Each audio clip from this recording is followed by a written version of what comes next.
of Victoria City Fire Station, for we are now gathered here in the inauguration of the very first fire substation in the city of Victorias. This program was made possible through the shared efforts of all the people behind this. Kudos to all of you. I would like to express my heartfelt and sincere gratitude to the city of Victorias, headed by our city mayor, Honorable Javier Miguel Benito, sir, the former barangay captain of Barangay 9, Honorable Juvie E. Pipilio, ma'am, for her vision in having a substation that will benefit the people of Daan Banwa, for the information of everyone. It was still in her time that the resolution was passed that allows the substation to be made. The current barangay captain, Honorable Rema P. Alsado, ma'am, for continuing the vision of Honorable Pipilio and finally making the dream of having a fire substation a reality. Thank you, Kap, for spearheading the preparation for this activity. I would like also to thank our very own Regional Director, Fire Chief Superintendent Jerry D. Candido, sir, for being supportive in every activity that the Victoria City Fire Station is having. Your presence is and always appreciated, sir. As the Barangay 9, Daan Banwa Fire Substation is finally coming to reality, expect that we, the personnel of the station, will do our best to take care of it and to make sure that we will give our all in serving the Victorianos, especially the residents of Barangay 9, Daan Banwa. The journey doesn't end here, it will start here.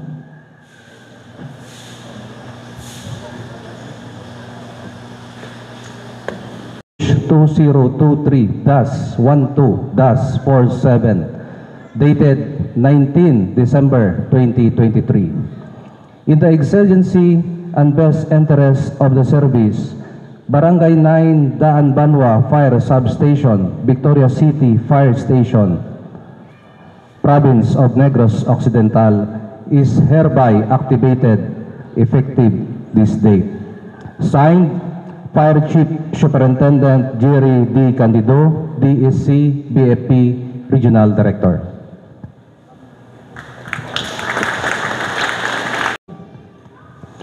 FO3, Ray Jan Saison, designated as Acting Chief Fire Engine Company, Barangay 9, Daan Banwa Fire Substation, Victoria City Fire Station, Province of Negros Occidental.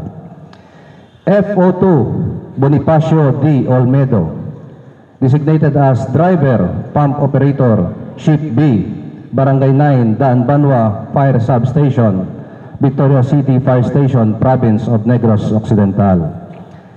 FO2, Warlito A. Badjanya Jr., designated as Lineman, Ship E, Barangay 9, Fire Substation, Victoria City Fire Station, Province of Negros Occidental. FO2, Fermin Philip G. Pula, designated as Nozzleman, Ship A, Barangay 9, Daan Banwa Fire Substation, Victoria City Fire Station, Province of Negros Occidental. FO1, Melvin E. Huson, designated as Nozzleman, Ship B, Barangay 9, Daan Banwa Fire Substation, Victoria City Fire Station, Province of Negros Occidental. FO1, Dave Kiven C. Duaban, designated as Driver, Pump Operator, Ship A, Barangay 9, Daan Banwa Fire Substation, Victoria City Fire Station, Province of Negros Occidental. FO1, Lalaine A. T. Incavo, designated as Line Woman, Ship B, Barangay 9, Daan Banwa Fire Substation, Victoria City Fire Station, Province of Negros Occidental. Signed, Fire Chief Superintendent Jerry D. Candido, DSC, BFP, Regional Director.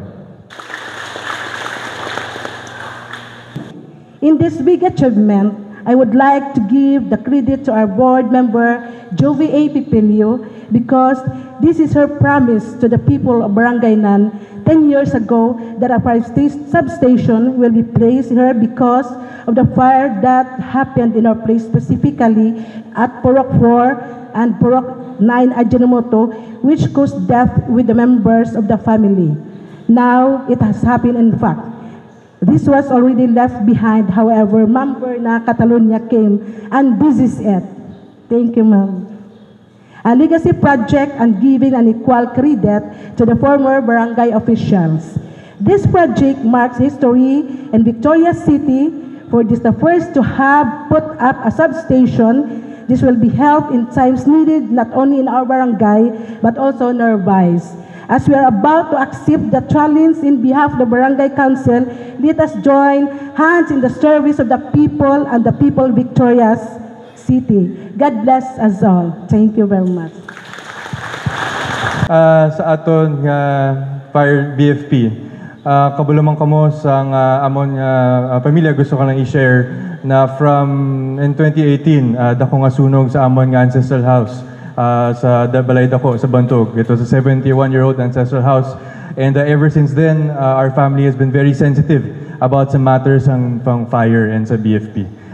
Kay isang time na electrical, no, na natabo, and then fire was too large already ng pag-abot sa fire truck, because at the time ang fire truck sina ay nagresponde sa Cadiz at the time. Nadula ang amon mga photos and etc. So it was very sensitive time para sa amon, apekto gid kami.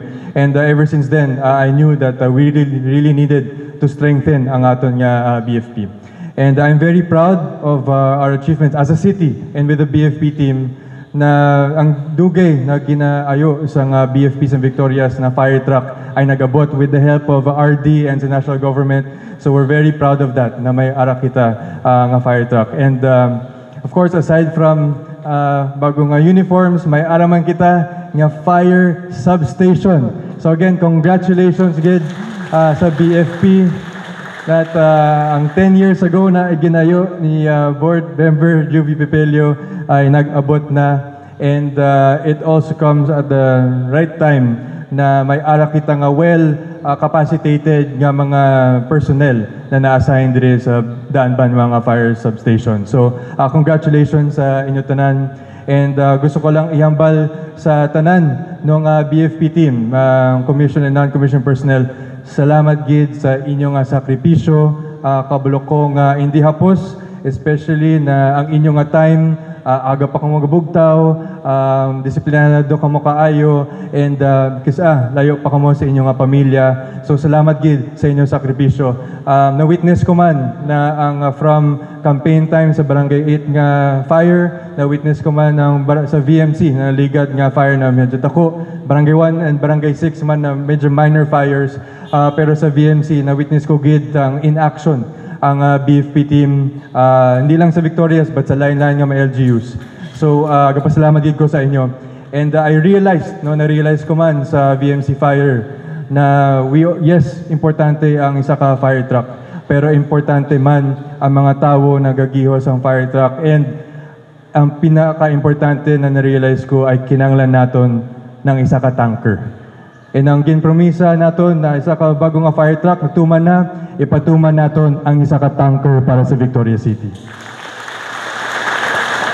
Ang tanker na ni para hindi na lakat ang fire truck para magkuwas ang tubig. Kinanglan ara Japon ang fire truck, ang tanker na lang magkuwas ang tubig kag masupply sa aton nga mga fire trucks. So we will make that happen. And on top of that, of course, hambalganin ni RD, I will never forget the first time I met him dito sa Victoria City Coliseum. Mayor, of course, we are here to support you, pero importante man, kaga powerful man ang paghutik.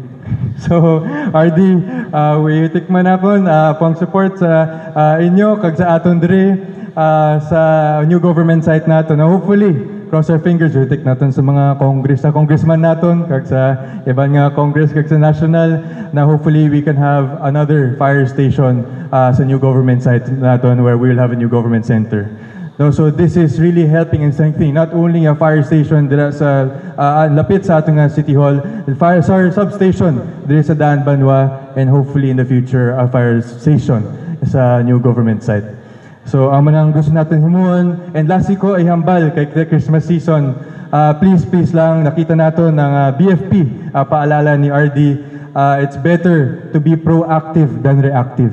Kinahanglan gid naton na masunod ang mga guidelines ng BFP, especially Christmas season. Kabalo naman kita, Christmas lights, no? Especially ang mga gasol, please halungan gid ninyo para hindi na magkasunog sa sining Christmas season and beyond. So again, congratulations gid sa inyo tanan. Congratulations Barangay 9, and mayong aga liwat and Merry Christmas sa inyo tanan. Thank you. The Barangay 9 Daan Banwa Fire Substation has been blessed and activated. And the first thing that I must do this morning is to congratulate all of us for this victory. Congratulations to all of us. The responsibility of the Bureau of Fire Protection, but again, we are always lobbying to the LGU so that they can spare a fund for us to effectively work. And we are very lucky because we have bata pa niya, basta mga bataon gani, very active gina kay Mayor Javier Miguel Benitez. And we felt the support, thank you, good Mayor, sa Victoria's City Fire Station.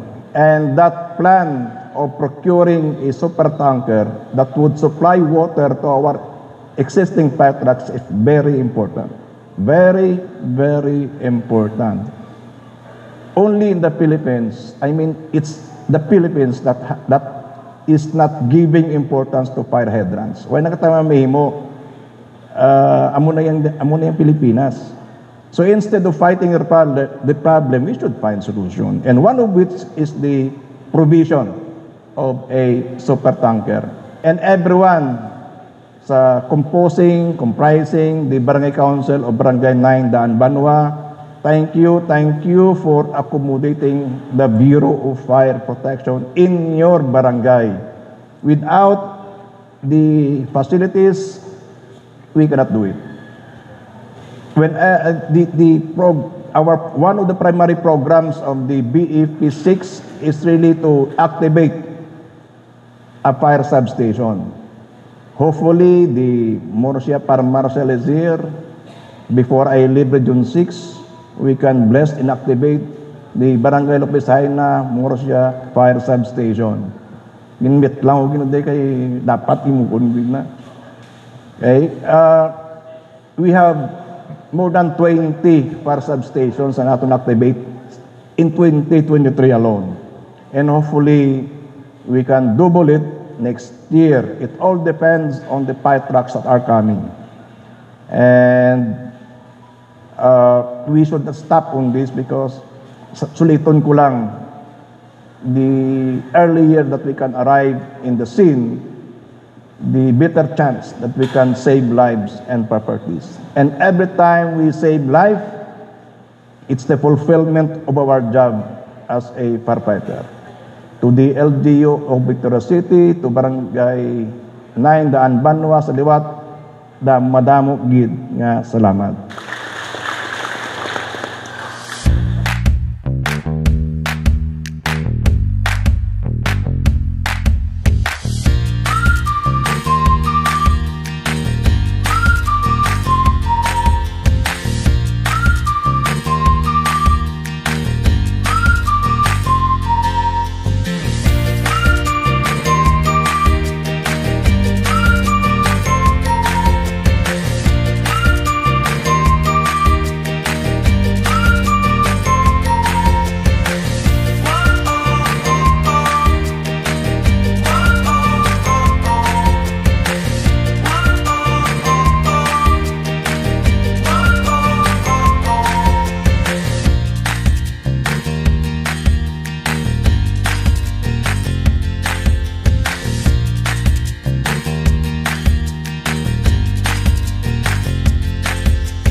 guys, ari nga ito nga pinalangga man sa diri sa Badaan, Banwa, nga ako ang barangay captain. Ma'am, congratulations. Thank you so much, sir.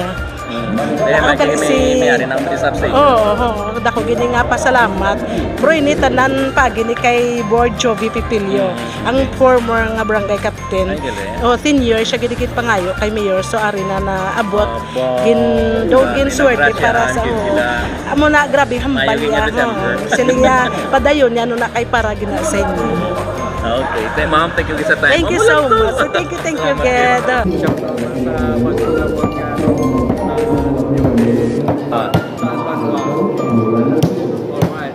Congratulations, Dan Banwa. Yeah, we have here again ang aton nga pilangga nga mayor ng Victorias. Mayor Job te, message para sa pagpunta ka sa station. Yes, pasalamat kita sa BFP for the blessing and activation sa bagong substation. Kinahanglan na gid sa Victorias kay sa Daan Banwa, especially area. Dayong distance ang main station kag may natabo na diri sa nagligat a few years back, no. And amo gid ang kinahanglan naton para mas madasig ang pagresponde, mas makakaddayon ang aton nga mga fire truck kag fire men and women kung may sunog pa. Yes. So, nabalita ko may kuan ka tanker sinumor. Yes. So we're still finalizing whether that's going to be procured by city government or counterparting with the private company, pero we will make sure that happens. Kaya kinahanglan gid sang tanker para we have the fire trucks pero para hindi na magbalik-balik. So among kinahanglan which we realize sa fires ng VMC. Okay. Again, thank you, Mayor, for your time. Okay, we have Sir Alba here of Salaknib. Pagkulagin nito. Mampaw! Okay, there you have it mga ka-viewers. Dili lang nag-end ang atong program. Ang activation sa bagong substation diri sa Victorias, located sa Daan Banwa. O dili lang nag-end ang atong program. So, congratulations Victorias.